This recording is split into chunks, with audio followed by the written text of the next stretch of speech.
శ్రీముఖి చెప్పింది మీరు already task చేసిరు, ఆ టాస్క్ చేసినాక కూడా మిమ్మల్ని సెలెక్ట్ చేయలే. ఇగో ఈ పాట పాడినందుకు నాది పాపం అయింది. నవదీపు డ్రగ్స్ దందా చేసి పోలీస్ స్టేషన్ల చుట్టూ కుక్క తిరిగినట్టు తిరిగిండు. ఇప్పుడు బిగ్ బాస్లో ఉన్న వాళ్ళంతా 25 నుంచి 30 సంవత్సరాలు అట్లా. ఇప్పుడు టాస్క్ చేయమన్నారు, ఎగిరినా అందుకున్నా ఏలాడబడ్డా. అవును. నవదీప్ గారు ఈ పాట ద్వారా మిమ్మల్ని బిగ్ బాస్ హౌస్లో తీసుకోపోలేము అని రెడ్ ఇచ్చాను. నాకు ఈ కుండ నిండా నీళ్ళు ఉంటే తొలకాయి, సగం ఉంటే తొలుపుతాయి. ఆ అగ్ని పరీక్షలో జరిగిన అవమానంతో ఇప్పుడు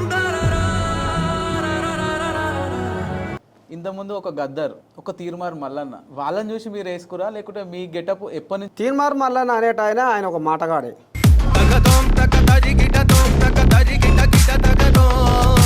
కేసీఆర్ కూడా మీకు కాల్ చేసి పిలిచిండని బయట అనుకుంటారు, నిజమేనా? చౌటుప్పల్లో ఆరగూడెంలో 30 గుంటల భూమి ఆక్రమిస్తే అక్కడ ఉన్న సంబంధిత అధికారులు ఎవరైతే ఇరిగేషన్ డిపార్ట్మెంట్ వాళ్ళు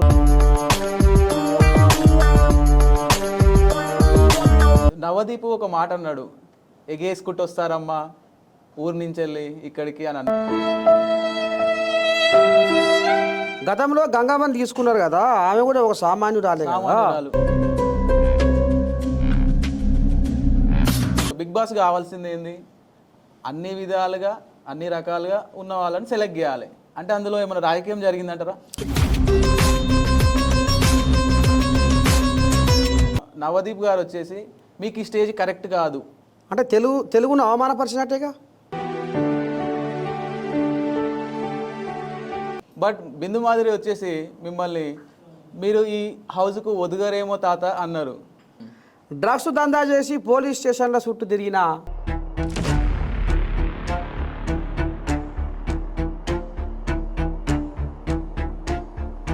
అక్కడ ఉండే వాళ్ళందరూ ఆల్మోస్ట్ ఇన్ఫ్లుయెన్సర్స్ ఉన్నారు. వాళ్ళకు పొచ్చిలు ఆవులు వేసుకొని, చినిగిపోయిన ప్యాంట్లు వేసుకొని,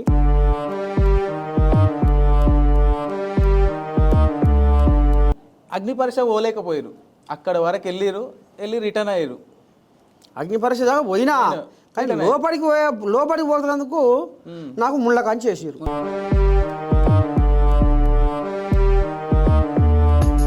వాళ్ళకేమో నా దగ్గర ఆసన కొట్టి వాళ్ళ కంటికి నేను నజర కొట్టాలి. తెలంగాణోడు కదా, తెలంగాణ కట్టుబొట్టు సంస్కృతి సంప్రదాయం మనకు అవసరమా అన్నట్టుగా కూడా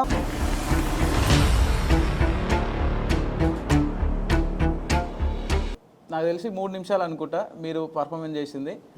ఆట ఆడుడు గాను ఆట ఆడిద్దు. ఎట్లా ఏంది ఏం కథ అంటే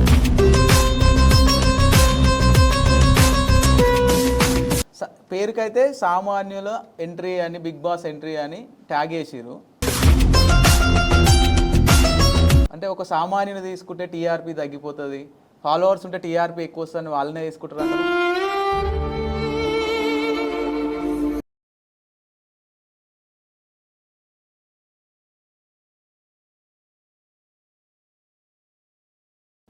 హాయ్, హలో, నమస్తే. తెలుగు మీడియం యూట్యూబ్ ఛానల్కి స్వాగతం, సుస్వాగతం. ఈరోజు మనం బిగ్ బాస్ అగ్ని పరీక్ష వరకు వెళ్ళిన నర్సయ్య తాత గారితో ఉన్నాము. తాతతో కొన్ని ముచ్చట్లు మాట్లాడదాము. నమస్తే నర్సయ్య తాత. శనార్థి.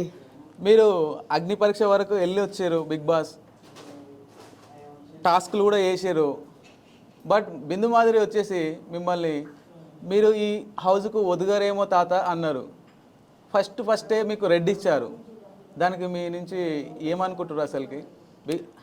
అంటే నా కానించి ఆమెకు ఆసన కొట్టిందేమో అనిపించింది. విన్నావా? ఓకే. నేను గొర్రెల కాపరి కదా, గొంగడేసుకున్నా కదా, అవును, రుమాల చుట్టుకున్నా కదా, కీలు కత్తి జగముఖ సంచి, నా కథ అంతా చూసే వరకెళ్ళనే ఈ గోషి గొంగడ చూసే వరకనే ఆమెకు ఆసన కొట్టినట్టుంది. ఓకే. మనవరాలకు ఇక అందుకనే అరే ఇక మనవరాలకు ఆసన కొట్టిందేమో అని అనుకున్నా.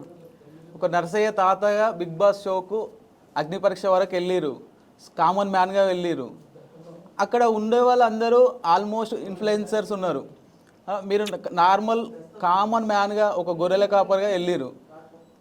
అసలు మిమ్మల్ని తీసుకోలే అంటే మీలో తాత అనే ట్యాగ్ ఉండడం వల్ల తీసుకోలే అంటారా, లేక డైరెక్ట్ మీ వేషధారణ చూసి తీసుకోలే అంటారా? చెప్తున్నా కదా, సామాన్యులకు అగ్ని పరీక్ష అన్నారు. అంటే ఈయన వాళ్ళు గజల కాపరి ఊళ్ళెక్కడి వచ్చిండుగా, ఊరి నుంచి వచ్చిండుగా. మరి మీరు పెట్టింది కూడా సామాన్యులకే కదా అగ్ని పరీక్ష. అవును. ఊళ్ళెక్కడి వచ్చిన ఆయన మా కంటికి నజరు కొడతలేడు. మాకు బైరి గాజులు లేవు, రైగా చేతులు లేవు, చెప్పరా నీ సోకులు వచ్చేనయ్యా. ఇప్పుడు పెయి నిండా వస్త్రాలు, చెయ్యి నిండా గాజులు, మేలుగా ఆనాడు ఉంచారయ్యా. బైరి గాజులు లేవు, రైగా చేతులు లేవు, చెప్పరా నీ సోకులు వచ్చేనయ్యా. వాళ్ళకు పొచ్చి పొచ్చిలు ఆవులు వేసుకొని, చినిగిపోయిన ప్యాంట్లు వేసుకొని, విన్నావా? అంటే ఇక ఆ రకంగా వాళ్ళు బమ చూపించారు, ప్రేమ చూపించారు. అదే నిజంగా ఒక గొర్రెల కాపరి ఒక తాతల ముత్తాతల కాలాన్ని మళ్ళా ఈయన ఈ వేషధారంలో కనబడుతున్నాడు. ఆ జ్ఞాపకాలని, ఆ రోజులని గుర్తు చేస్తున్నాడు. నిజంగా నర్సయ్య తాతను చూస్తుంటే మా తాతను చూసినట్టు, మా ముత్తాతను చూసినట్టు, మా అయ్యను చూసినట్టు అవుతుంది అనేది లోకం అంటారు. వాళ్ళకేమో నా దగ్గర ఆసన కొట్టి వాళ్ళ కంటికి నేను నజరు కొట్టాలి. ఓన్లీ పల్లెటూరులో మిమ్మల్ని చూడని ఒక నర్సయ్య తాత, మా తాత అన్నట్టు ప్రతి ఒక్కరు గుండెలో గెలుచుకున్నారు. బట్ అగ్ని పరీక్ష పోలేకపోయారు. అక్కడ వరకు వెళ్ళి రిటర్న్ అయ్యారు.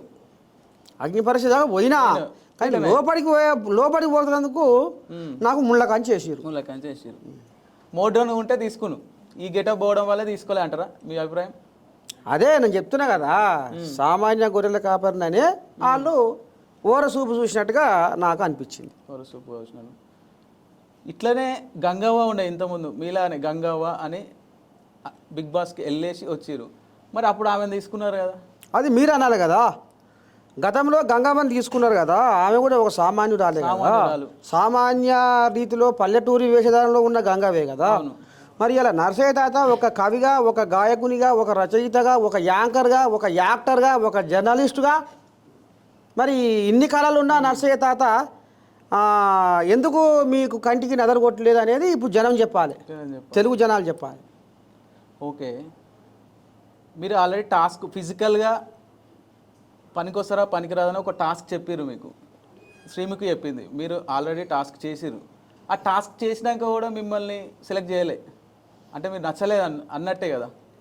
అదే ఇప్పుడు టాస్క్ చేయమన్నారు, ఎగిరినా అందుకున్నా ఏలాడబడ్డా అదంతా చూసిర్రు, లోకమంతా చూసిర్రు. ఇప్పుడు నేను ఎండకి ఎండినోని వానకు నాణ్యోని, అవును, నాకు అదో లెక్క? అదేం లెక్క ఉండదు కదా.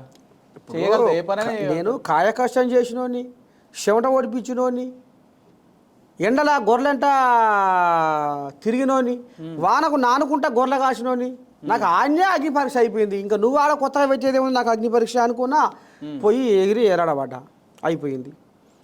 పాట బాణ్య, మన తెలుగు మల్లె పువ్వులా పరిమళించెరా, ఈ తెలుగును శ్వాసిస్తూ మనసు పులకరించెరా. మన తెలుగు మన తెలుగు మన తెలుగు, ఈ తెలుగులోనే ఉన్నది మన వెలుగు, మన వెలుగు. తెలుగు సొగసు సుకుమారం, తెలుగు మనసు మమకారం, తెలుగు పదము నయగారం, తెలుగుదనము మనోహరం. మన తెలుగు విరబూసిన సిరిమల్లెల తోటరా, వసంతంలో తీయనైన కోయిలమ్మ పాటరా. సువిశాల జలధార తెలుగు మాటరా, సుగుణాల పంచదార తెలుగు పాటరా. మధుర మకరందమిచ్చే తెలుగు తోటరా, మన కడుగులు నేర్పినదే తెలుగు బాటరా.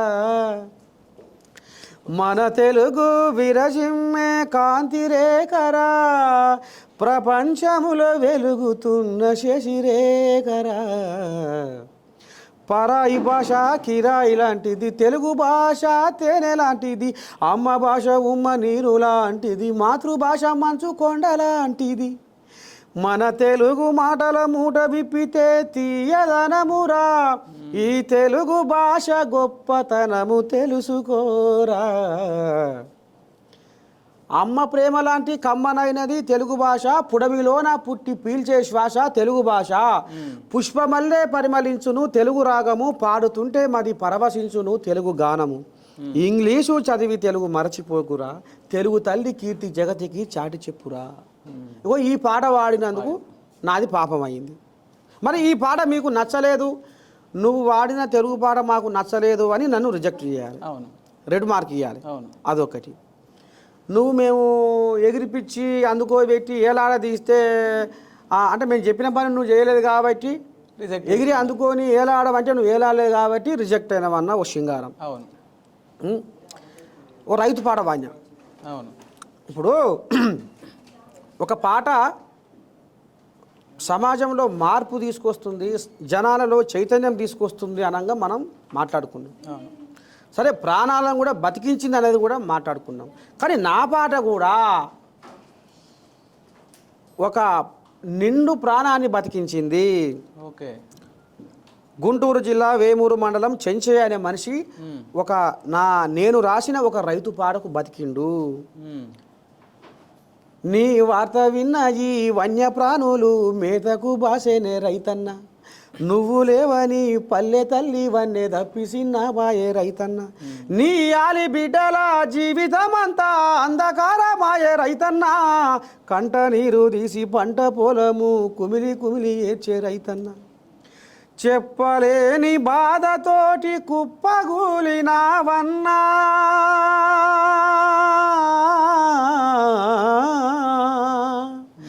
ఒక్కరోజే నువ్వు చచ్చి మమ్ము రోజు చంపబోకన్నా. ఈ పాట పాడితే చెంచయ్య అనే మనిషి బతికి హైదరాబాద్కి వచ్చి మమ్మల్ని కలిసి ఈ పాట రికార్డింగ్ చేయించిన ఆయన గుమ్మిరామరెడ్డి సారు గతంలో ఈ పాట కనుక ఒక్క ప్రాణాన్ని బతికించిన నీ జన్మ నా జన్మ ధన్యం అని చెప్పిన మనిషికి పలానా ఆయన ఇట్లా బతికి ఫోన్ చేసిండు సారు అని ఫోన్ చేస్తే తీసుకురా అని అలా గచ్చిబౌలి ఆఫీసు పిలిపించి సన్మానం చేసి సాగదోలినాం. మరి ఈ పాట కూడా నీకు అక్కర లేదు, మాకు ఈ జనాల ప్రాణాలను కాపాడే పాట మాకు అవసరం లేదు, మాకు ఇది కూడా నచ్చలేదు అనొచ్చు కదా. అది ఏది అనుకుంటేనే నువ్వు రెడ్ మార్క్ ఎట్లా ఇస్తావు? బిగ్ బాస్ అంటేనే ఒక తెలుగు షో. మీరు ఇంత మంచిగా తెలుగు మాట్లాడుతురు, ఇంత మంచి తెలుగు పాటలు పాడుతురు, అది రిజెక్ట్ చేసుడు అసలుకి వాళ్ళకు.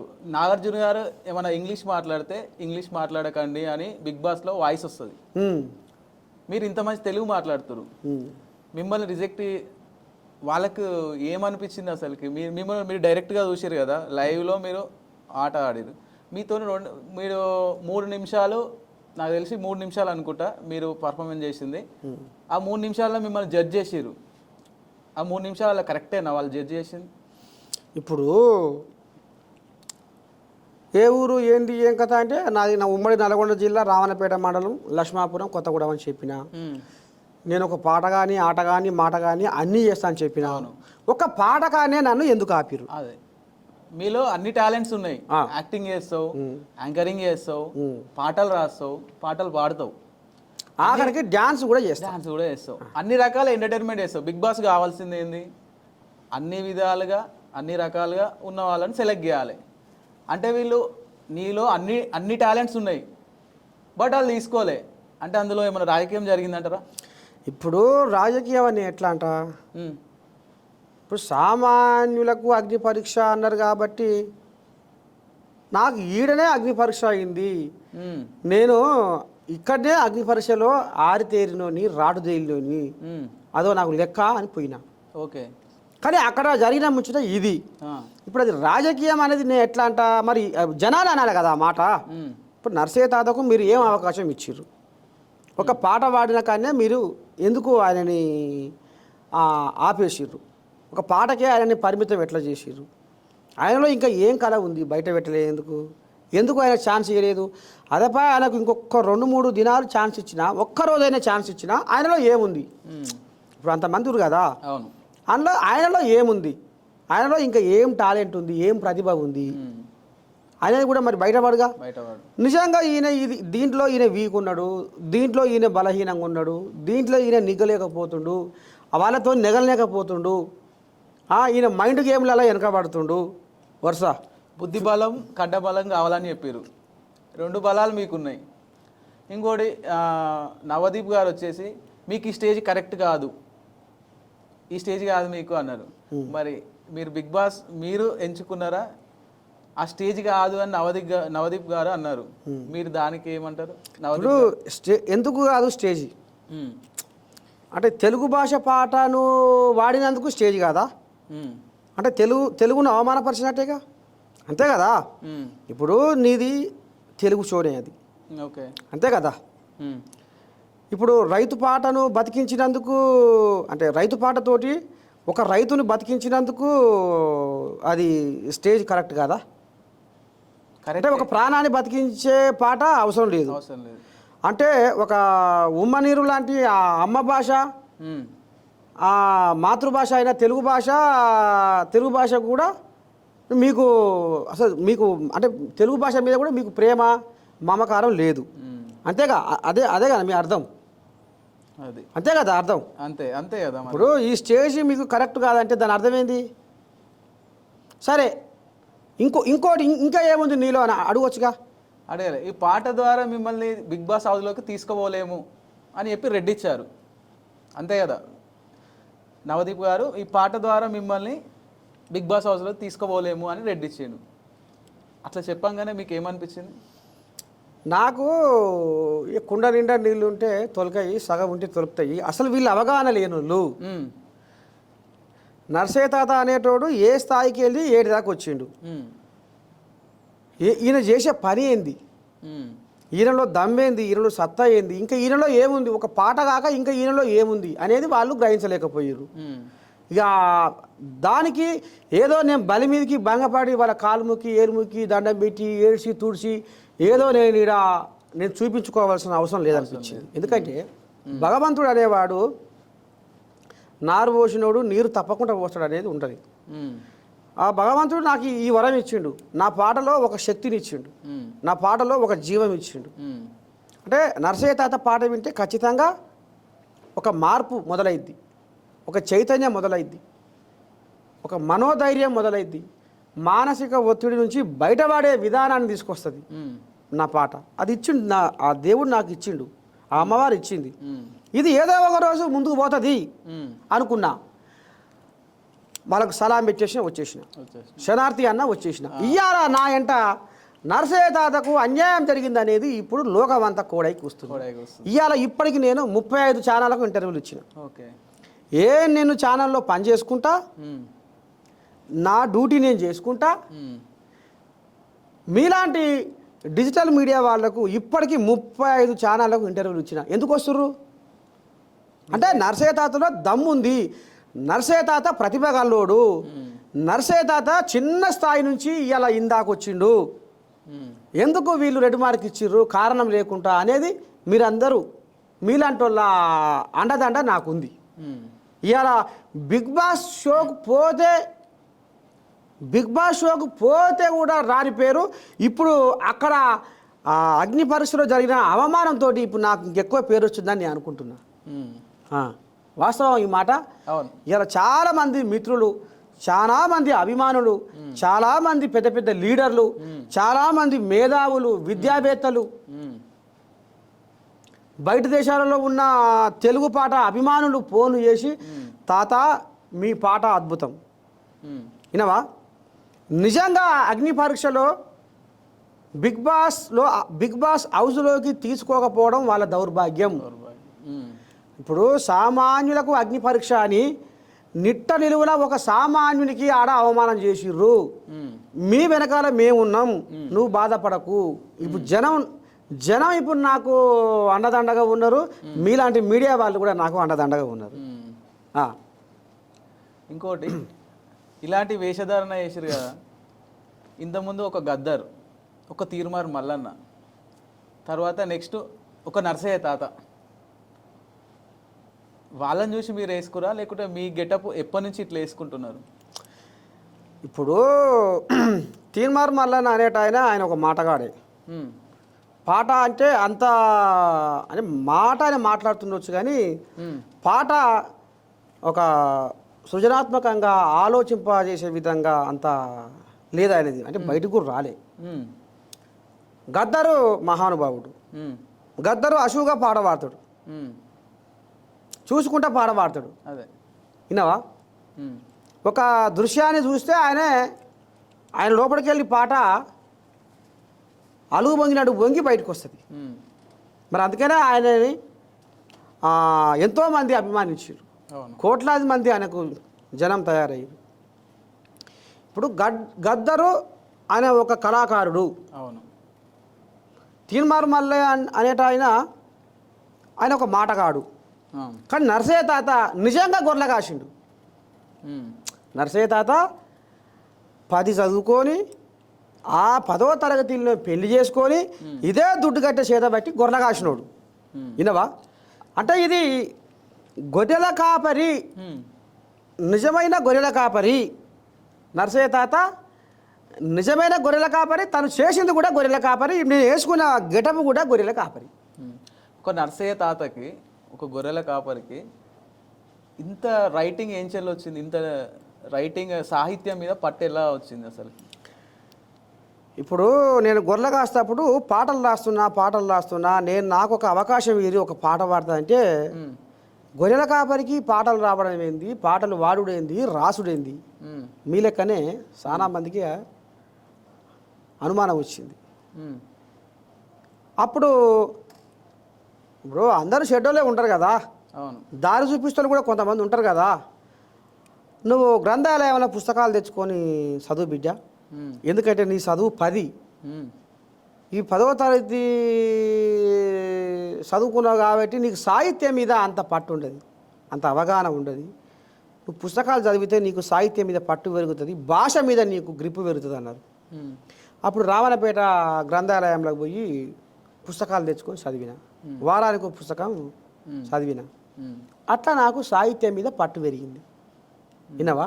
ఓకే. ఇప్పుడు ఈ తెలుగు భాష పాట అట్లా పుస్తకాలు చదివి కొంచెం పట్టు సంపాదించుకొని ఆ పాట రాస్తే నల్గొండ జిల్లా కలెక్టరే పరిచయం అయిపోయాడు ప్రపంచ తెలుగు మహాసభలలో 2012లో. ఉమ్, ఆ రకంగా నా పాట సామాజిక కోణంలో ఎక్కువ ఉండాలి, నా పాట మార్పును కోరుకోవాలి, నా పాట చైతన్యం తీసుకురావాలి అనే ఉద్దేశంతో ఇక రాసుడు మొదలుపెట్టిన. ఇప్పటికీ 1000 పాటలు రాసిన. వెయ్యి పాటలు. నేను రాసిన బతుకమ్మ పాట 2015లో ప్రతి ఒక్క టీవీ ఛానల్లో వేసుకున్న పాట. పాడతారా కొంచెం ఆ పాట? అడివమ్మ ఎద మీద విరబూసేవమ్మ, ఏడాదికోసారి ఊరు చేరేవమ్మ, మురిపాల పూలతో ముస్తాబైతావు, ఇంద్రధనసు ఓలే కనువిందు చేస్తావు, ఆకాశం దిగి వచ్చి ఆరతే ఇవ్వంగా, భూదేవి కదిలొచ్చి ఆశీర్వదించంగా, గౌరమ్మ వైలలో కొలువు తీరేవమ్మ, బతుకమ్మ తల్లిగా దీవించుతావమ్మా, కొమ్మ కొమ్మకు పుడతావు పువ్వమ్మ, వాడవాడకు వస్తావు నువ్వమ్మ, బతుకమ్మ మా బతుకు నువ్వమ్మ, ఆడబిడ్డల ఆనందం బతుకమ్మ, కాంతాలందరూ నీ చెంత చేరేరమ్మ, శరణు అంటూ శిరసు వంచి మొక్కేరమ్మా, బతుకమ్మ బతుకమ్మ ఉయ్యాలో, ఆడబిడ్డలు సింధులెయ్యాలు, ఉయ్యాల ఓ రామ ఉయ్యాలో, నింగి సుక్కలన్నీ తొంగి చూడాలు, బుద్ధి తీరా ఆటలాడాలో, శుద్ధులెన్నో ఎంచిపోయాలో, శుద్ధులెన్నో చెప్పుకోవాలో. ఈ రకంగా ఈ పాట తెలంగాణలో ప్రతి టీవీ ఛానల్లో మారుమోగింది 2015లో. ఆ పాటతోటి ఎవరి నర్సయ్య ఎవరు రాసిరు ఈ పాట? నేను చెప్తున్నా కదా, లక్షల రూపాయలు ఖర్చు పెట్టి రాపించుకొని రికార్డింగ్ చేయించుకొని షూటింగులు చేసుకున్న బతుకమ్మ పాటల వేసుకున్న మీడియా ఛానల్లో ఈ పాటను కూడా ఆ ఆడియో పంపిస్తే ఎవరి వట్టకు వాళ్ళు ఎడిటింగ్ చేసుకొని ఇప్పటికి ఉంది ఆ పాట, మీరు యూట్యూబ్లో కొట్టుది. అట్లా ఆ రకంగా అట్లా మంచి పేరు తీసుకొచ్చింది. అంటే సాహిత్యం మీద నాకు పట్టు అట్లా. తెలంగాణ మట్టి బిడ్డల బతుకమ్మ నట్ట నడుమ నిన్ను నిలిపి చుట్టుగా మూడుతో ఇంకేదో ఉంది ఛానల్ ఎత్తుంది ఆ పాట ఇప్పుడు 2015 మీకు ఈ పాటలు తెలంగాణ పాటలు పాడుతుంటే కేసీఆర్ కూడా మీకు కాల్ చేసి పిలిచిండని బయట అనుకుంటున్నారు, నిజమేనా? నిజం. నేను గొర్రెలు కాస్తున్నప్పుడే ఆయన ముఖ్యమంత్రిగా ఉండు 2017 అనుకుంటా, 17, 16 గొర్రెల స్కీమ్ అని పథకం తెచ్చిండు.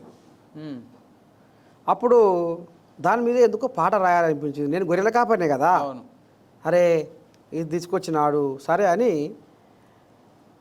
తద్దినక దిద్దినక ఓరోరి బీరన్న ఒరకో మన రాత మారిందిర మల్లన్న 70 ఏళ్ళ బరువంతా దించిండు కేసీఆర్ గొర్రెల మందాను గోరిస్తుండు ఉంది జోరు పండుగ చేద్దాము రోడెల్యము కళ్యం సభ్యత్వం గడుదాము గొల్ల కురుమా సంఘం తద్దినక దిద్దినక ఓరోరి బీరన్న ఒరకో మన రాత మారిందిర మల్లన్న ఒరకో మన రాత మారిందిర మల్లన్న ఎల్లా లోకాలు తిరిగే గొల్లా కురుమల కోసం ఎవడాలోచించలేదు గోసపడ్డ మన కోసం పండు వెన్నెల్లాంటి నిండు గుణమున్నోడు ముఖ్యమంత్రి కేసీఆర్ ముందు చూపు ఉన్నోడు 75% సబ్సిడీ ఇస్తాడట అబ్బబ్బా కేసీఆర్ పుణ్యము 25% వడ్డీ కూడా లేదాట గొల్ల కురుమ జన్మాయిక ధన్యము తద్దినక దిద్దినక ఓరోరి బీరన్న ఒరకో మన రాత మారిందిర మల్లన్న ఒరకో మన రాత మారిందిర మల్లన్న. ఈ పాటకు కేసీఆర్ 3 రోజులు కలవరించి పిలిపిరియా గొల్లాయనని పిలిపిరియా గొల్లాయనని పిలువనంపుకొని, అందుకనే మన సమయం పేపర్లో ఏదో రాసిర్రు, ప్రగతి భవన్ కోట దాటినోడిని మీరు ఎట్లా ఎలాడదీస్తారు అనేది కూడా నడుస్తుంది చర్చ. అట్లా కేసీఆర్ పిలిపించుకుంటారు. మీకు ఇన్ని టాలెంట్స్ ఉన్నాయి, ఇవన్నీ 3 minutesలో చూపించలేకపోయారు అని మీరు ఏమైనా అనుకుంటారా తాత? ఇప్పుడు అందరికి అవకాశం ఇచ్చారు, కూర్చి అడిగిరు వినవా, ఇంకో నీలో ఏముంది నేను గిట్ట మాట్లాడుతున్నా నువ్వు దానికి కౌంటర్ ఏమిస్తావు అంటే వాళ్ళు అట్లా కలుపుకపోయి అట్లా అనిపించి ఇది చేసుకోరు. మరి నాకు అట్లా ఇదేగా అవకాశం, ఇప్పుడు పాటకాన్ని ఆపేసి. అగ్ని పరీక్షలో మీరు ఓన్లీ ఒక పాట వరకే నర్సయ్య తాత అంటే పాటగారు అని చూపించారు. మాకు టెలికాస్ట్ అయినంత వరకు అయితే మేము అట్లనే చూసినాం, జనాలు కూడా అట్లనే చూసిరు పాటగారు నర్సయ్య తాత అని. ఇన్ని టాలెంట్స్ ఉన్నాయి, అక్కడ ఎందుకు చెప్పలేకపోయారు? ఇవన్నీ ఎందుకు? నాకు అవకాశం వేరే కదా, ఒక్కరోజు కూడా నాకు అవకాశం వేరే కదా. ఒక్కరోజు అవకాశం ఇచ్చినా నా ప్రతిభనాడ నిరూపించుకుందు, మొత్తమే అయ్యలే. అదే నా గొంగడి నా గోషి అలాగో ఆసరగా వచ్చింది అంతే. అందుకనే ముక్కిరిసి కూర చూపు చూసి తెలుగు భాషను అవమానపరిచి జనాల ప్రాణాలను కాపాడే పాట మాకు అవసరం లేదని మన మనసులలో పెట్టుకొని సాగదోలేరు. ఇంకేమున్నాయి నీలో అని ఎందుకు అడగరా? ఇది అదే అడుగుతున్నా. ఇప్పుడు రసరాగ రంజిత ఓ రమణి మృదు మధుర భావ తరంగిని రావే నా కవిత నవనీత మృదిత నీ అదరముపై చిరునవ్వులు చిలికి నా కనులలో వలపు కలిమిని నిలిపి నా కవిత హృదయాన ఊహల ఊర్వశివై కవన సరసుల కరువ కన్యవై కవించి మురిపించే మురిపేము నీవే కవన కథానాన మధుర రోలికల మై మరిపించే శృంగార మంజీర రసరీల హేళ వెన్నెల జాబిలిపై వేకువ సంధ్యపై జగత్తునంత ఉషస్సు నింపే తమస్సు నరజగా రావే రసరాగ రంజిత ఓ రమణి మృదు మధుర భావ తరంగిని. ఆహా ఏం వగలమారివే, ఏం వన్నెలాడివే, నీ ఒంపు సొంపు చూసి నేను తట్టుకోనైతిని. అబ్బబ్బబ్బబ్బబ్బబ్బబ్బబ్బ ఏం నడుముది ఇప్పుడే. ఆహా నీలాంటి పిల్లని నేను చూడలేదే ఎప్పుడు. బా కానీ వద్దన్న నా పానం అంతా నీ మీదకే గుంజుతుంది. అంటే ఇట్లాంటివి కావాలి నాలకు. ఎవరిని ఇప్పుడు ఇది ఎవరు డెడికేట్ చేద్దాం? బిందు మాధవి డెడికేట్ చేద్దాం. ఎవరు చేస్తావో చెయ్యి నువ్వు. ఇక అది బిందు మాధవి చేస్తావో శ్రీముఖి చేస్తావో చెయ్యి, శ్రీముఖికి చేస్తావో ఎవరు చేస్తావో చెయ్యి. ఏం అవకాశం ఇచ్చారు నాకు? వాళ్ళకు తెలుగు అర్థమవుతుంది అంటారా? మీరు లైవ్లో చూసారు, తెలుగు అర్థం కాకపోతే అంతకంటే దౌర్భాగ్యం ఏముంది? ఒక big boss show Telugu viewers చూస్తారు, దానికి సగం సగం ఇంగ్లీషు మాట్లాడేటోళ్ళను అచ్చమైన తెలుగు మాట్లాడలను తీసుకోలేదు మిమ్మల్ని, అందుకే మేము అడుగుతున్నాము. వాళ్ళు ఇప్పుడు కాకర బీకర వరినోళ్ళను ఇది చేసిర్రు, వాళ్ళు కూడా కాకర బీకర మాట్లాడుతున్నారు ఇంగ్లీష్ పీస్లో వినవా. ఇప్పుడు నేను నిజంగా నేను ఒక గొర్రెల కాపరి, మట్టిలో పుట్టి మట్టితోని పోరాడినోని, కాయ కష్టం చేసినోని, ఎండకెండి వానకు నాణ్యోని, ప్రకృతి ఒడిలో అనేక పాఠాలు నేర్చుకున్నోని, ఆ చెట్ల కొమ్మల సప్పుడే సంగీతం అనుకొని పాటలు రాసుకుంటా ప్రజలను చైతన్యం చేసినోని వినవా. మరి వాళ్ళకు తెలుగు అంటే వాళ్ళకు గంత పానం ముక్కులకు వచ్చింది, ఇసుకు పుట్టింది తెలుగు మీద వాళ్ళకు. మీరు తెలుగు మరి దానికి నేనేం చేస్తా, ఇప్పుడు జనాలు చెప్పాలి. జనాలు తెలుగుకు అవమానపరిచినందుకు ఇప్పుడు తెలంగాణ జనాలు కానీ ఏపీ జనాలు కానీ ఏం చెప్తారో చెప్పాలి. అగ్ని పరీక్షలో చాలామంది ఆంధ్ర నుంచే ఉన్నారు, మన తెలంగాణ నుంచి లిమిటెడ్గా ఉన్నారు. అందులో తెలంగాణ నుంచి కొంతమంది ఉన్నారు, వాళ్ళని కూడా సెలెక్ట్ చాలా తక్కువ మందిని చేసిరు. మీకు అట్లా ఏమన్నా అనిపించిందా? మాకైతే అట్లా అనిపించింది, కానీ మీకేమన్నా అనిపించిందా? ఇప్పుడు ఆంధ్ర నుంచి ఎక్కువ మందిని తీసుకురు, తెలంగాణ నుంచి తక్కువ మంది తీసుకురు అని మీకు ఏమన్నా అనిపిస్తుందా? నా ముచ్చట చెప్తా. నేను తెలంగాణలో ఒక కట్టు బొట్టు సాంప్రదాయం గల ఒక గొర్రెల కాపరి, ఒక సామాన్య గొర్రెల కాపరి వేషధారణ ఎట్లా ఉంటుంది. ఇలా నేను ఈ కట్టు, ఈ బొట్టు, ఈ గొంగడి, ఈ గోషి, ఈ రుమాలు, ఈ దుడ్డు కట్టే నేను ఒక కూత పెడితే నా దిక్కు 500 మంది చూస్తారు. ఏది ఈ వేషధారణ. అవును. అయితే అలా చాలామంది అంటారు, తాత నీతో మాట్లాడుతుంటే మాకు కడుపు నిండిపోతుంది అంటారు. తాత నీతో మాట్లాడుతుంటే మా తాత గుర్తుకొస్తుంది అంటారు. తాత నీతో మాట్లాడుతుంటే మా నాయన గుర్తుకొస్తుంది అంటారు. నీతో మాట్లాడుతుంటే అప్పుడు మా ముత్తాత గిట్నే ఉండే తాత అంటుంటారు జనాలు. మరి ఈ తెలంగాణ కట్టుబొట్టు, ఈ సంస్కృతి, ఈ సాంప్రదాయం ఇది గొర్రెల కాపరి వేషధారణ. మరి మీరు ఏ కారణం లేకుండా రెడ్ మార్క్ ఇచ్చిందంటే ఒక తెలంగాణ కళాకారునికి, తెలంగాణ సామాన్య గొర్రెల కాపరికి మీరు అన్యాయం చేశారు అంతే కదా. అంటే అంటే అది కూడా కొంత ఉండొచ్చు. తెలంగాణోడు కదా, తెలంగాణ కట్టుబొట్టు సంస్కృతి సంప్రదాయం మనకు అవసరమా అన్నట్టుగా కూడా వాళ్ళు ఆలోచన చేసిరేమో అనేది అనిపించింది. మీరు బిగ్ బాస్ వెళ్దాం అనుకున్నారు, ఒకవేళ వెళ్తే ఏం చేసేవారు తాత? ఆట ఆడిద్దు, ఆట ఆడుడు గాను ఆట ఆడిద్దు. ఎట్లా ఏంది ఏం కథ అంటే అన్న చూపిద్దు. ఓకే. మీ ఏజ్ ఎంత తాత? నేను 47 ఏళ్ళు, 50 ఏళ్ళకి వస్తుంది. 50 ఏళ్ళకి వస్తుంది. ఇప్పుడు బిగ్ బాస్లో ఉన్న వాళ్ళంతా 25 నుంచి 30 సంవత్సరాలు అట్లా యంగ్ ఉన్నారు, వాళ్ళని ఆడించగలరంటారా? ఇప్పుడు నేను చెప్పాలి నీకు, ఈ మందుల కూడు తిని 30 ఏళ్ళోడు 60 ఏళ్ళ ముసలోడు అవుతుండు, అదొకటి. ఇంకోటి, ఒక నాటుకోడికి ఒక ఫారం కోడికి తేడా చూసుకుందాం. ఊళ్ళల్లో నాటుకోడి ఎంత గట్టిగా ఉంటుంది? గట్టిగా ఉంటుంది. హైదరాబాదు మిద్దెలు మేడలలో ఎదిగిన పిల్లలు ఎట్లా ఉంటారు? తక్కువే. ఫారం కోళ్ళల్లో కోడి ఎట్టుంటుంది? అంతేనా కాదా? తక్కువనే. ఫారం కోడికి నాటుకోడికి తక్కువనే. ఇప్పుడు ఊళ్ళల్లో కాయ కష్టం చేసి కూలినాలు చేసి గొర్రెగాసే బర్రెగాసే పిల్లలు, కూలికి పోయే పిల్లలు, మేస్త్రి పని పోయే పిల్లలు, కలుపుకు పోయే పిల్లలు, పత్తేర పోయే పిల్లలు, అంటే ఎండకేండి వానకు నాని కష్టం చేసే పిల్లలు ఎట్లా ఉంటారు? ఆడోళ్ళైనా మగోళ్ళైనా. అదే పట్నంలో వాళ్ళకు అసలు ఎండ వాన ఎసొంటిదో వాళ్ళ మీద పడకుండా, కాలుకు మట్టి అంటకుండా బతికే పిల్లలు ఎట్టుంటారు? వీళ్ళు గట్టిగా వాళ్ళు గట్టిగా ఎంతున్నా ఊరు నుంచి వచ్చిన గట్టిగా ఉంటారు, అంతే కదా. ఇప్పుడు నువ్వు ఆ రోపు పట్టుకొని ఏడావాడా అంటే నేను అమ్మ ఇది నా నుంచి కాదు, ఇది నా చేత కాదు అని అనలేగా. ఎగిరి అందుకొని ఏడాడ పడ్డా కదా. అవును, అంతేనా? మీరు చూసిర్రు, లోకమంతా చూసింది.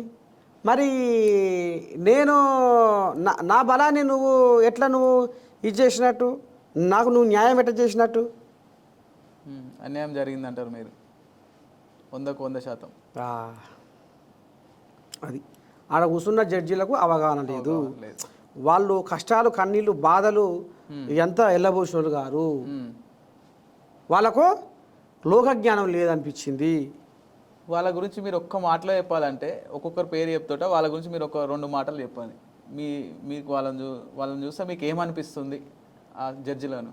బరగా నేను చెప్తున్నా కదా, వాళ్ళకు అవగాహన లేదనిపించింది అంతే నాకు. అభిజిత్ని చూస్తే ఏమనిపించింది తాత? ఇప్పుడు అభిజిత్ అయినా, బిందు మాధవ్ అయినా, నవదీప్ అయినా పైన వాళ్లకు అంటే వీళ్ళు తెలుగు భాషను ఓరసూపు చూస్తుర్రు, తెలుగు భాషకు అన్యాయం చేసిర్రు అనిపించింది. ఇప్పుడు అందరూ అదే రెడ్ ఇచ్చిరు కదా. ఒకటి అంటే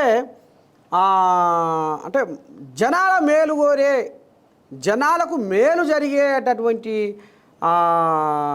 అంటే జనాలకు మేలు చెయ్యాలి అన్న తపన తాపత్రయం అది లేనోళ్ళు వాళ్ళు, హృదయం లేనోళ్ళు వాళ్ళు అనిపించింది. అంతే కదా. ఇప్పుడు ఒక పాట ఒక మనిషిని బతికించింది అంటే నువ్వు ఏం ఆలోచన చేసినవాడా? ఒక పాట ద్వారా ఒక మనిషి బతికిందంటే నువ్వు అంటే అది మాకేం అవసరం అన్నట్టే కదా. అంటే అంటే నీకు హృదయం లేదన్నట్టే కదా. అరే ప్రజల కోసం ఆలోచించే గుండె కాదుగా మీది, మెదడు కాదుగా మీది. అవగాహన రాయితీలు వీళ్ళు, సమాజం పట్ల వీళ్ళకు అవగాహన లేనోళ్ళు, వాళ్ళకు వాళ్ళే తీసుమార్గాలు అన్నట్టుగా, వాళ్ళకు వాళ్ళే ఇదన్నట్టుగా వాళ్ళు చేసుకోరు. నర్సే తాత, ఇప్పుడు బిగ్ బాస్ సెలెక్ట్ చేస్తున్నారు కదా, 15 మందిని తీసుకుంటున్నారు. ఆ 15 మంది ఎలాంటి వాళ్ళని తీసుకుంటే బెటర్ అంటారు, బాగుంటుంది అంటారు మీ నుంచి? ఇప్పుడు సామాన్యులకు అగ్నిపరీక్ష కాబట్టి సామాన్యులు ఎక్కడ ఉంటారు? సామాన్యులు ఊర్లలో ఉంటారు.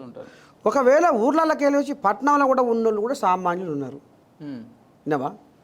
వాళ్ళని తీసుకో, వాళ్ళలో ఏముందో వాళ్ళలో ప్రతిభ ఏముందో వాళ్ళని గుర్తించు, ప్రతిభావంతులను ప్రోత్సహించు. ఏ రంగంలోనైనా, ఆటనా, మాటనా, పాటనా, ఇంకా వేరే రకరకాల ప్రతిభలు ఉన్నాయి.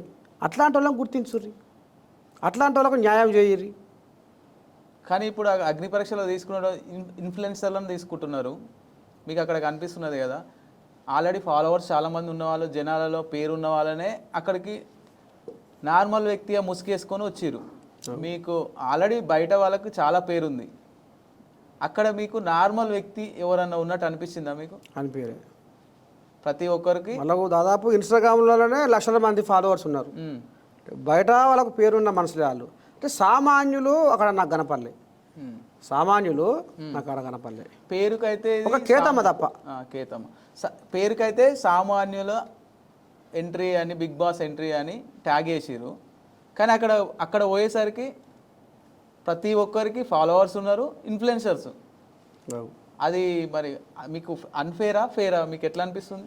ఇక అది జనాలు చెప్పారు కదా, అది సామాన్యులకు అగ్ని పరీక్ష అన్నారు కాబట్టి ఇక్కడ సామాన్యులు ఎవరు ఉన్నారు, ఇక్కడ సోషల్ మీడియాలో ఫేమస్ అయిన వాళ్ళు ఎవరు ఉన్నారు, వాళ్ళు ఎవరిని సెలెక్ట్ చేస్తున్నారు, అసలు ఏం జరుగుతుంది అనేది జనాలు పబ్లిక్ చెప్పాలి. అంటే ఒక సామాన్యుని తీసుకుంటే టీఆర్పీ తగ్గిపోతుంది, ఫాలోవర్స్ ఉంటే టీఆర్పీ ఎక్కువ వస్తుందని వాళ్ళనే తీసుకుంటారు అంటారా? అది మనం అది జనాలకి ఇరికే కదా, ఏదైనా జనాలకే పట్టి ఉంటుంది. జనాలే ఇప్పుడు జనాలు చెప్తున్నారు కదా సోషల్ మీడియాలో నవదీప్ గురించి, వాళ్ళ జడ్జిమెంట్ గురించి, రేపు అదే అంటారు జనాలు. మళ్ళీ ఇంకొకటి, నవదీప్ ఒక మాట అన్నాడు, ఎగేసుకుంటూ వస్తారమ్మా ఊరి నుంచి వెళ్ళి ఇక్కడికి అని అన్నాడు. దానికి మీరు అది చూస్తే మీకు ఏమనిపించింది, చూసారా మీరు? అదే పల్లెటూరు నుంచి ఎగేసుకొని వస్తారు. ఇప్పుడు నేను కూడా పల్లెటూరునేగా. అవును. పల్లెటూరు అని గొప్పతనం వానికి తెలుసా? తెలియదు. నేను 100 మందికి 1000 మందికి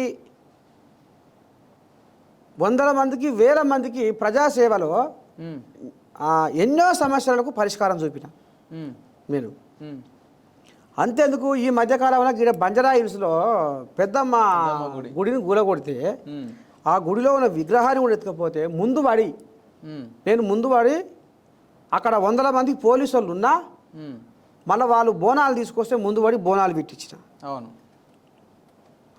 అంటే అక్కడ ఉన్నోళ్ళు ఏమన్నారంటే, తాత నర్సే తాత, నిజమైన జర్నలిస్టు అంటే నువ్వు మాట అన్నవు, మాట ప్రకారంగా నిలబడ్డవు, ఆ మాట మీదనే బోనాలు పెట్టించిన తాత, నీకు దండం పెడతామని వచ్చి 100 మంది, నీకు ఆ వీడియో చూపిస్తా, 100 మంది ఆ రకంగా నర్సయ్య తాతను అభినందించారు. అంటే ఒక సామాన్యుడు ఇంత పని చేసిండు. ఒక సామాన్యుడు పేదోళ్లకు ఎక్కడెక్కడనో చౌటుప్పల్లో ఆరగూడెంలో ఒక కంపెనోడు 30 గుంటల భూమి ఆక్రమిస్తే నర్సయ్య తాత ముందు నిలబడి అక్కడ ఉన్న సంబంధిత అధికారులు ఎవరైతే ఇరిగేషన్ డిపార్ట్మెంట్ వాళ్ళు, రెవెన్యూ డిపార్ట్మెంట్ వాళ్ళని పిలిపించి సర్వేని తీసుకొచ్చి కొలిపించి ఆ 30 గుంటల భూమి ఊరలోకి అప్పజేపించి ఆ గోడ కడితే ఆ గోడని కూలగొట్టించిన నేను. ఇది సామాన్యుడే కదా చేసింది ఈ పని. అవును. మరి ఇప్పుడు నవదీప్ ఏం చేసిండు? నవదీపు డ్రగ్స్ దందా చేసి పోలీస్ స్టేషన్ల చుట్టూ కుక్క తిరిగినట్టు తిరిగిండు. ఇప్పుడు అక్కడ వాడు గొప్పడా నేను గొప్పనా? నువ్వు చెప్పు. నువ్వే గొప్ప. మీ చూస్తున్న మీ తెలుగు మీడియం జనాలు కూడా, ప్రేక్షకులు కూడా కింద కామెంట్ పెట్టుర్రి. ఊరు నుంచి వచ్చినావు. ఊరు నుంచి వచ్చిన, ఊరు నుంచి వచ్చిన నర్సయ్య తాత ఇక్కడ గొప్పనా? ఇది చేసిన పనులల్లా డ్రగ్స్ దందా చేసి పోలీస్ స్టేషన్ల చుట్టూ తిరిగిన నవదీప్ గొప్పనా? ఓకే, నిజమా కాదా ఇది? నిజమే. అది జనాలు చెప్తారు. మీకు ఆల్రెడీ బయట ఒక మంచి గేయ రచయితగా, మీడియాలో ఒక యాంకర్గా, ఒక పాటగాడు, ఒక ఆటగాడు, అన్ని రకాలుగా మీకు ఇప్పుడు అన్ని రకాలుగా కరెక్ట్గా ఉన్నారు. సో మీరు ఇవన్నీ వదిలిపెట్టి ఒక 100 రోజులు బిగ్ బాస్కి ఎందుకు వెళ్దాం అనుకున్నారు? నాలో అన్ని కళలు ఉన్నాయి. ఒక పాట బిగ్ బాస్ వేదిక ద్వారా అయ్యో నా పాట ఒక ప్రాణాన్ని బతికించింది. అవును. ఇంకా ఎంతోమందికి నా పాట చేరువైతే ఎంతోమందికి పుణ్యం చేసి ఉన్నయితా. ఈ పాటతోటి ఇంకెంతోమంది జీవితాలు ఇదవుతాయి, ఇంకెంతోమంది మనోధైర్యాన్ని కలిగిస్తుంది, ఇంకెంతోమందికి నా పాట భరోసా కలిగిస్తుంది. సుక్క సుక్క చెమట రాల్చి పుడమి తల్లి ఎదను చీల్చి ధరణికి శ్రీమంతం చేసి మా ఆకలి అంతం చేసి తీరొక్క పంట తీసి లోకము కడుపు నింపి కష్టాన్ని నమ్ముకొని కాలమెల్లదీసే నీకు బగ బగ మండే సూర్యుడు నీకు చేతులెత్తిండు, మిలమిల మెరిసే చంద్రుడు నీకు తల వంచిండు. తెలుసుకో రైతన్న నీ గొప్పతనమురన్నా, సమాజానికి దిక్కు నువ్వు సస్తవెందుకన్నా. అరే రైతన్న, నువ్వు జావకు బిడ్డ, నువ్వు ధైర్యం తెచ్చుకో బిడ్డ అని చెప్పుడు ఎట్టుంటుంది, ఈ పాట పాడితే ఆయనకు ఎట్టుంటుంది. అంటే కొద్దిగానైనా మార్పు అనేది అనిపిస్తలేదా? అరే ఇంతనా రైతన్న అంటే, అబ్బా అమ్మ మేము తక్కువలో ఏం కాదు, రైతు అంటే అమ్మ మాకంటే మగవాడెవర్రా అనే ధైర్యం వస్తుంది. అయితే ఇంతకుముందు బిగ్ బాస్లోకి రైతు ముసుగేసుకొని పల్లవి ప్రశాంత్ వెళ్ళిండు. అట్లా ఏమన్నా మీకు ఏమన్నా ఎఫెక్ట్ పడదంటారా? నర్సయ్య తాత గొర్రెల కాపరిగా నర్సయ్య తాత బిగ్ బాస్ అగ్ని పరీక్షలో అడుగు పెట్టిండంటే నిజంగా ఈయన గొర్రెల కాపరేనా, గొర్రెల కాసిండా? నేను గొర్రెల కాపరి స్థాయి నుంచి జర్నలిస్ట్గా మారినని చెప్పినాడు. నిజంగా ఈయన గొర్రెల కాపరేనా అని నువ్వు ఎంక్వైరీ చేయాలి. ఇప్పుడు నర్సయ్య తాత అయితే ముసుగేసుకొని రాలే కదా. అవును. నర్సయ్య తాత నిజంగానే 18 ఏళ్ళు గొర్రెలు కాసిండు కదా. కాసిండా కాయలేదా? జనాలకు ఎరికే కదా. నువ్వు ఒకటి కాకపోతే 100 సార్లు ఎంక్వైరీ చేసుకో. సార్ నర్సయ్య తాత ఎక్కడ, ఏ ఊరు, ఏం చేసిండు, నా ఊరు పోయి అడుగు, నా ఊరు చుట్టుపక్కల ఊర్లో అడుగు, నేను ఇప్పుడు చేస్తున్న నేను ఛానల్ని అడుగు, అంతే కదా. అంతే. కానీ నువ్వు ఏది చూడకుండా, ఏది తెలుసుకోకుండా, ఏది చేయకుండా నర్సయ్య తాతని ఒక గొర్రెల కాపరి ఇట్లా ఇవి వచ్చిండో ఏమో అనేది ఎట్లా అనుకుంటావు? అంటే ఆడ నటించేటోళ్లకు ప్రాధాన్యత ఉన్నదనేది అనిపిస్తుంది. లోకం అదే అంటారు కదా, అటు రైతు బిడ్డని ముసుగేసుకొని వస్తానేమో, యాక్టింగ్ చేస్తానేమో అని ఇది చేసిర్రు. ఇలా నిజ జీవితంలో ఒక గొర్రెల కాపరి ఇలా జనాలకు సేవ చేసుకుంటా, జనాల పక్షాన పోరాడుతూ, జనమే తన కుటుంబం అనుకుంటా బతుకుతున్న నర్సయ్య తాతకు నర్సయ్య తాతను వాళ్ళు ఏం అర్థం చేసుకోరు?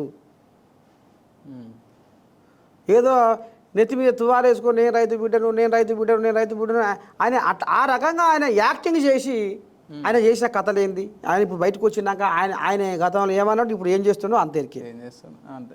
వరుస చెప్తున్నా అంటే నిజంగానే ఆయన రైతు బిడ్డేనా ఏం చేస్తాడు ఎట్లా ఏంది ఏం కథ అనేది బిగ్ బాస్లోకి వెళ్ళి మీరు కండబలంగా బుద్ధి బలంగా చేదురు అంటారా అందరితో ఇప్పుడు నేను అడవి తల్లితోటి సోపత్ చేసినండి అడవి తల్లి ఒడిలో పెరిగినోడిని అడవి తల్లి ఒడిలో పాఠాలు నేర్చుకున్నాను నేను గొర్రెకాడ ఉండి పొద్దున్న చూసి టైం చెప్పేటోడిని సూర్యుని చూసి టైం గంత ఇగో పలానా అంత అవుతుందని చెప్పేటోడిని మబ్బును చూసి ఇగో పలానా టైంకు వాన వస్తుందని చెప్పేటోడిని ఆ మబ్బు మన దిక్కు రాదు అటు పోతుంది ఇటు పోతుంది అని చెప్పేటోడిని మరి అంత మైండ్ గేమ్ అంటే అంత ఆలోచన గల్లోని అంత మైండే కదా మరి అంత మెదడు ఉన్నోని నీ బిగ్ బాస్ హౌస్లో నీ మైండ్ గేమ్ నేను ఆడలేనా నీ ఫిజికల్ టాక్స్లో నేను ఎదుర్కోలేనా ఇప్పుడు నేను గట్టిగానే ఉన్నా కదా మనిషిని అంటే వాళ్ళకు నా గొంగడి నా గోషి చూడగానే వాళ్ళకు వాసన వచ్చింది ఒక తెలంగాణ గొర్రెల కాపరిగా కట్టు బొట్టు సంస్కృతి సాంప్రదాయాన్ని బతికిస్తున్న నరసయ్య తాత గొర్రెల కాపరి మాకు అవసరం లేదు అనేది వాళ్ళ ఆపోచన.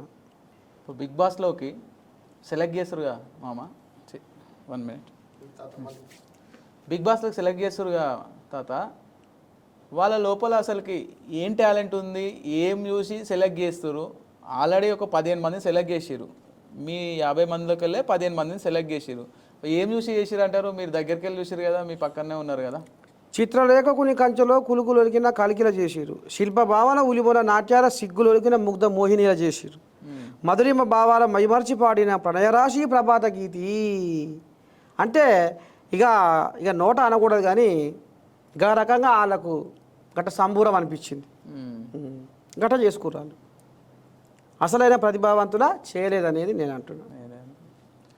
దానికి అగ్ని పరీక్ష పెట్టి కామన్ మ్యాన్ తీసుకోవాల్సిన అవసరం ఏముందంటారు మరి అది ఇప్పుడు జనమే అంటారు కదా ఇప్పుడు సోషల్ మీడియాలో జనమే కోడై కూస్తున్నారు మీరేం జడ్జీలు అదేం అగ్ని పరీక్ష ఆ అగ్ని పరీక్షలో నరసయ్య తాతను మీరు ఎందుకు వదులుకుర్రు అంత దమ్మున్నోడు అంత సత్తాగల్లోడు పాటగాడు మాటగాడు వాటగాడు ఇంకేదైనా చేయగలుగుతాడు ఆయన దమ్ము మాకు తెలుసు మీరు అది ఏం మీ అగ్ని పరీక్ష అంటే జడ్జిలకు ఏమాత్రం అవగాహన లేదు అనేది చాలామంది సోషల్ మీడియాలో అదే అంటారు నాకు ఫోన్లు చేస్తున్న కూడా అదే అంటారు. మీకు అగ్ని పరీక్ష నుంచి మీరు ఎలిమినేటెడ్ అనగానే మీకు నాగార్జున గారు కాల్ చేసిరని బయట టాక్స్ పడుతున్నాయి నిజమేనా అది ఎంతవరకు నిజం ఇప్పుడు నడుస్తుంది ఇప్పుడు మీలాంటి వాళ్ళు ఎంతోమంది వస్తారు అరే నరసయ్య తాత బిగ్ బాస్ హౌస్లో అడుగుపెట్టిన రాని పేరు నరసయ్య తాత అగ్ని పరీక్ష కానీ ఆపేస్తే ఇంత పేరు వస్తుంది ఏ ఫోను మందలిచ్చినా ఏ ఫోన్ చూసినా ఏ ఫోన్ గెలిగించినా ఆయనే కనపడుతుండే చర్చ జరుగుతుంది. ఖచ్చితంగా వైల్డ్ కార్డు ద్వారా నరసయ్య తాతకు నాగార్జున అవకాశం కల్పిస్తాడు. నరసయ్య తాత బిగ్ బాస్ హౌస్లో దమ్ము చూపించబోతుండు. ఒకవేళ వైల్డ్ కార్డ్ ఎంట్రీ ద్వారా నరసయ్య తాత మళ్ళీ బిగ్ బాస్లోకి వెళ్ళిండు అనుకో ఏం చూపిద్దాం అనుకో అదే నాలో ఉన్న కళలని చూపిస్తా నాలో ఉన్న కళలని చూపిస్తా సెలెక్ట్ కాలేదు మీరు ఇలా సెలెక్ట్ ఇప్పుడు ఇంతకుముందు అయితే సెలెక్ట్ కాలేదు అగ్ని పరీక్ష నుంచి ఎలిమినేట్ అయ్యారు అప్పుడు చూపించలేకపోయింది ఇప్పుడు చూపిద్దాం అంటారు అది అప్పుడే చూపిస్తే బాగుండేది కదా తాత అవునా కాడ అవకాశం ఇదే కదా ఇప్పుడు నేను అనేది అదే ఇప్పుడు నీలో ఇంకా ఏముంది ఇప్పుడు నువ్వు ఒక ముచ్చట అడిగినావు నేను ఒక ముచ్చట చెప్పిన నేను ఒక ముచ్చట అడిగినా నువ్వు ఒకటి చెప్పినావు ఇంకేముంది పిల్లగా నీ కాడ బాగోతావు అంటే ఇది ఇట్లా అని చెప్తావు ఇప్పుడు చెప్పినగా నీకు లగం అయిందా అన్న అయ్యింది అంతటితో అయిపోయింది అంతేనా నీకు లగం అయిందా మరి మీ అత్తగారు ఏ ఊరు నీకు ఎంతమంది పిల్లలు నీకు ఎంతమంది దోస్తులు నీ సంసారం ఎట్టుంది ఇప్పుడు ఏం పని చేస్తున్నావు ఎటువంటి సంగతి అంటే నువ్వు చెప్తావు ఇప్పుడు నీ లగమైందా అంటే అయ్యే పాయ గానే ఓడిపించుకుంటుంది. ఇక నువ్వెట చెప్తావు, నాకు చెప్తావా? తాత నేను చెప్తా, తాత తాత తాత అంటే ఆడ అవకాశం లేనప్పుడు మనం ఏం చెప్తాం ఆడ? అదే ఆ స్థానంలో నాగార్జున కనుక ఉంటే ఇప్పుడు ఎంతోమంది కొత్త వాళ్ళకి ఆయనే దారి చూపినోడు ఆయన. అవును. కొత్త కొత్త సినిమా ఆర్టిస్టులకు, టెక్నీషియన్లకు, ఇండస్ట్రీలో రామ్ గోపాల్ వర్మకు, లారెన్స్కు ఆయనే దారి చూపించిండు. అంటే పెద్ద పెద్ద స్థానంలో ఉన్న ఇవాళ ఎంతోమందికి ఇవాళ నాగార్జున కొత్త జీవితాలను ఇచ్చిండు. అంటే ప్రతిభ ఉన్నోడు ఒక కసితోని పోరాడతాడు, కొత్తోనికి అవకాశం ఇవ్వాలి అనేది ఆయన తెలుసు. వాస్తవంగా నాగార్జున కనుక ఆడ జడ్జిల స్థానంలో ఉంటే పక్కగా నాకు న్యాయం జరగని నేను అనుకుంటున్నాను. ఓకే తాత, మీరు మళ్ళీ వైల్డ్ కార్డ్ ఎంట్రీ ద్వారా బిగ్ బాస్ వెళ్ళాలని మేము కూడా కోరుకుంటున్నాము. ప్రతి ఒక్క అభిమాని, మీకు చాలామంది అభిమానులు అయ్యారు. మీరు అగ్ని పరీక్ష ద్వారానే మీరు చాలా ఫేమస్ అయ్యారు. సో మీకు ఒకవేళ వైల్డ్ కార్డ్ ఎంట్రీ అనేది ఉంటే 100% మీకు రావాలని కోరుకుంటున్నాం. నమస్తే తాత.